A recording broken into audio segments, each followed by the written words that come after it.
Chapter 11, Childlike Behavior. Pablo drives behind a truck with a metal rack on the bed, which is covered by a tarp. Some men are standing up, holding onto the bar running across the top, and most are sitting on a wooden seat on the side of the bed. At every speed bump, we get closer, and the floor is full of bags with groceries. Large bundles of flowers wrapped with newspaper are in the compartment on top of the truck's cabin. It appears to be a passenger transportation truck. Every time the truck in front of us goes over rough patches of road, I feel grateful for the ripped-off foam seats we have, because standing up while riding on a truck bed does not look comfortable. Right as Pablo lets us know we are 5 minutes away from downtown, a big sign that reads Bienvenido a La Cienega runs high across the road on a green background. Most of the vegetation looks dead, and not very tall, very similar to my dream with the witch. There are different types of cacti over the fields, but not an overwhelming amount to take over the terrain. As we keep driving, a guy in a plaid shirt and a sombrero is shepherding about 100 goats in a mostly gray field. A few of the goats have the front legs tied up, making them jump like rabbits instead of walking like regular goats. At least half of them are standing like a human, leaning their front legs on the trunk of trees to make them reach the few green tops that can be seen. Houses start showing up. Most are concrete houses, with only a few of them having a second story. Gray bricks all over town, but hardly any house has finished walls or paint. It is a fairly small town with only 3 or 4 blocks comprising what I would consider downtown. Most of the big trees in the yards are either awiwadi trees, pine trees, or fig trees, if not all. There are 2 basketball courts with a galvanized, metallic, half-cylinder roof cover. After that, there is a small municipal building, comprised of 2 stories, peach cream paint on the walls, and a garden in front. There is an arrangement of separate raised concrete compartments with roses of different colors in it. An Italian cypress tree is planted in every corner of the garden. The purple bougainvillea flowers are heavily overpowering the bushy vines of the plants. On the left side of the road, there is a Catholic church right across from the basketball courts. Right after, and right across the garden, is our destination, a small corner store that happens to be in the corner of the block. This building is made of red brick walls and concrete roof. The red pull-down metal curtain is halfway down to stop the sun from going inside the building. The truck comes to a stop, and Pablo stops right behind it. I open my door to get out and stretch, when I see some people climbing down of the truck. A woman in her 50s struggles to reach the ground with her right foot as her left foot holds her weight on the truck bed. A man on the truck bed tries to help her, but is unable to do anything since she is holding on to the truck with both hands. A blue shawl covers her head and an ankle-long dark purple dress stays at her knee. The man is also in his 50s, but he easily gets down after she finally manages to get off. He is wearing a gray felt sombrero, a cherry red button-up shirt, and khaki pants. He's carrying a backpack on his back. After them, a woman in her late 20s or early 30s carrying a baby on her back in a gray shawl, together with a little girl of about 6 years of age, get down from the truck bed without struggle. The woman is wearing a pair of baggy light blue denim jeans, a peach-orange shirt, and an old, red hat on top of her braided hair. The little girl is wearing dark blue cotton pants and a pink shirt with Winnie the Pooh in the front. 2 very thin braids fall to her shoulders. A man on the truck bed hands them 2 big and 1 small plastic mesh bags with groceries. They put the bags on the sidewalk and follow the couple before the woman turns around to tell the little girl something, and points to the bags on the concrete. The little girl goes running to join the bags. She follows the other 2 to the driver door, and the man hands the driver what I assume is money through the window. The driver hands him back some change, and the older couple walk away. I walk a little and stretch my arms and back and notice Michael, Samantha, and Pablo are doing the same. I turn back to the truck when the woman with the baby on her back is arguing with the driver, and she holds the change handed back to her by the driver. The driver says something inaudible, and the woman's voice gets louder and I can hear her ask, "Desde cuando cambio?" They exchange a few more comments, and the couple stops to look back at the truck. The little girl has come up to the front of Pablo's car and is peeking up her neck looking at her mom, trying to hide. The woman turns to us and puts the money in her pocket, and is now walking towards us. The truck drives off and turns left, and the little girl runs back to the bags. The woman's face is red and looks angry.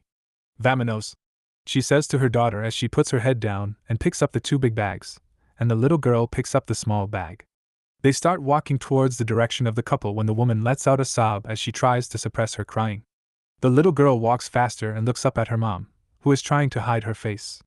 "Estás bien?" the little girl asks with a cracky voice, and the mom nods but lets out another sob. This causes the little girl to start sobbing as well. "¿Por qué lloras?" she asks, but her mom doesn't answer. They turn right, following the couple, who have already continued with their route. The girl, struggling with the small bag, pants loudly as the bag weighs her down. I realize my eyes are getting teary when I notice Samantha, Michael, and Pablo are transfixed with them as well. "What happened?" says Samantha. "I don't know," I say, avoiding looking at them to hide my teary eyes. "That was strange," says Michael with a face of uncertainty. Creo que el chofer le cobró a las dos, pero normalmente los niños son gratis, says Pablo. Pablo thinks the driver charged her for the little girl and she's supposed to ride for free. "Crying for that?" Michael scoffs, frowning. "Maybe something else happened," answers Samantha. "Maybe," answers Michael, elongating his neck as the woman disappears behind the park trees. "So, what's the plan again?" asks Samantha. "If you had put your phone down half the time on our way here, you would know. I was checking for bars. I was paying attention." And just like that, the image of the woman and her daughter and baby in distress fade away from our minds. "Yeah, I don't remember you saying anything about what we're doing," I say. "Not that Pablo would have allowed us to have a decent conversation," Michael complains as he drags his gray, plastic suitcase towards the convenience store. "Do you have anything nice to say about anybody?" Samantha asks disapprovingly. "Waiting tables might be more professional than this." "You are telling me. I know that," Michael responds. "A waitress, an unemployed bad liar, and a dreamer pretending to do reporting. Are you, who is the unemployed bad liar? 'Cause the last two apply to you," I say. "Good one," says Samantha with a chuckle and sends a tiny high five through the air. "Let's go into the store. How is that for a plan?" Pablo, before parking the car by the municipal building, tells us he really has nothing better to do other than going back and wait to come back for us. He says he will hang around all evening because he's actually intrigued by what we do and he's willing to help, with his services included in the rental fee. Something Michael found very appealing. He even started gleaming with happiness. I wanted to say something or offer some pay, but I'm supposed to agree with my boss. "Should we have allowed Pablo come with us?" asks Michael. There's a long pause before Samantha answers. "I don't know. I thought that was a rhetorical question. Maybe we shouldn't have. I hope he doesn't interrupt us too much." The wheel of his suitcase gets caught in the space between the concrete slabs that make up the street, causing Michael to jerk, which in turn makes him to give the handle a hard pull to get the wheel unstuck.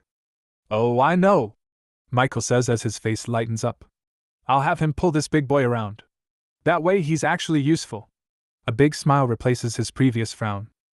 "Should we give him some tips or something?" I ask, squinting my eyes because the starching concrete is reflecting the heat on my face. "Well, he said he doesn't want any more pay. I was just saying, since you'll actually have him work." "Should we?" Michael says and stops abruptly and turns to face us with a thoughtful gaze. I shrug. "Maybe we should," Michael continues as he turns back to enter through the door of the corner store. "Now what?" "You're the leader," says Samantha, as we stop on each side of Michael. "You tell us what's next." "Yes, you are right. Plus you are the charming one," I say. "What makes you say that?" Michael says and turns to me concerned. "Okay, everyone, we really need to chill. Emergency meeting." "What are we doing now? Playing a kid's game?" says Samantha. "What are you talking about?" Michael says, motioning his hand to go closer to him, and we follow. "Where was I? Oh yeah, I know that we have had our rough moments, despite having only been on our second day." He starts laughing with embarrassment, then breathes deeply. "But we have to change our attitude. I understand there are grudges being held, and for good reason, but the only way to make this work, and we do want it to work otherwise you would be back in Indiana, is by trying our best to be more businesslike." "Yeah," says Samantha. "So can you promise me to leave our differences behind?" says Michael and motions both hands as if pushing an imaginary object to the side. "To make it more smooth. Let's leave the difficult parts to only be part of the project. I can promise you it will bring headaches, lots of headaches. It's more than differences, remember? But yes, I can do that," Samantha says, with some disagreement in the tone of her response. Michael turns to me expecting a response. Samantha follows his gaze. "What?" I say, like a deer in headlights, not knowing why they are both staring at me. "Can you promise to be a better team player?" "Oh, yeah?" I wasn't sure I needed to respond. I thought it was one of those speeches where you nod regardless of whether you are listening or not. Michael blinks very fast and sighs. "Now can you promise us to also be a better team player?" Samantha asks, staring at Michael intently. "Me?"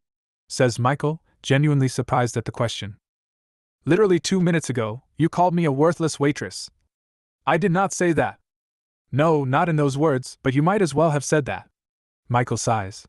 Yes, I guess I can also promise you guys the same, he says through his teeth. As the leader of this expedition, can you promise us to treat us as equals? Yes, I already said yes. And when you feel like complaining with unnecessary remarks, can you promise us to think about whether your behavior is businesslike or not? Michael apprehensively nods and sighs.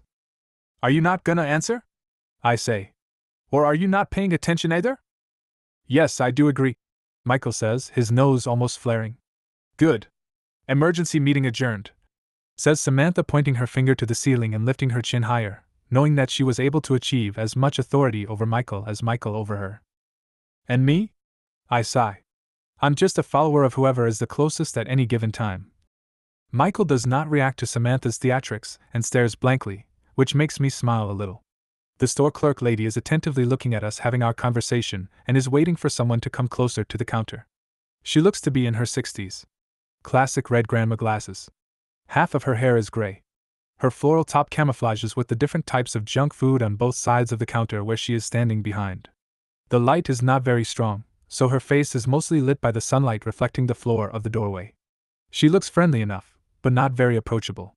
Had it not been because she is the clerk, I would probably avoid having a conversation with her.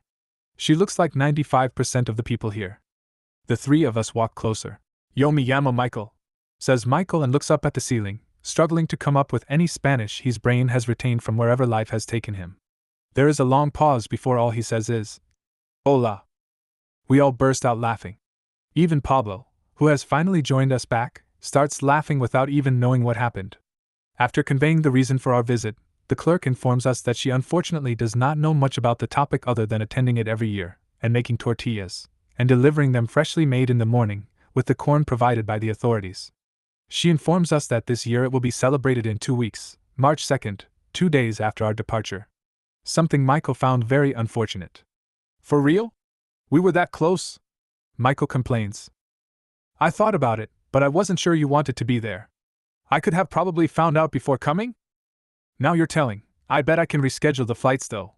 Michael says very pensively, then whispers looking to the side. She should have said 3 weeks instead. What's that? Samantha asks. No, I should have scheduled 3 weeks instead, Michael says gloomily. Yeah, hopefully they'll let you reschedule the flight. If not, I'm fine, lol. LOL? Yeah, LOL, Samantha says, and lets out a laugh. Is that one of, am I really that old? I'm getting too old, you're ancient.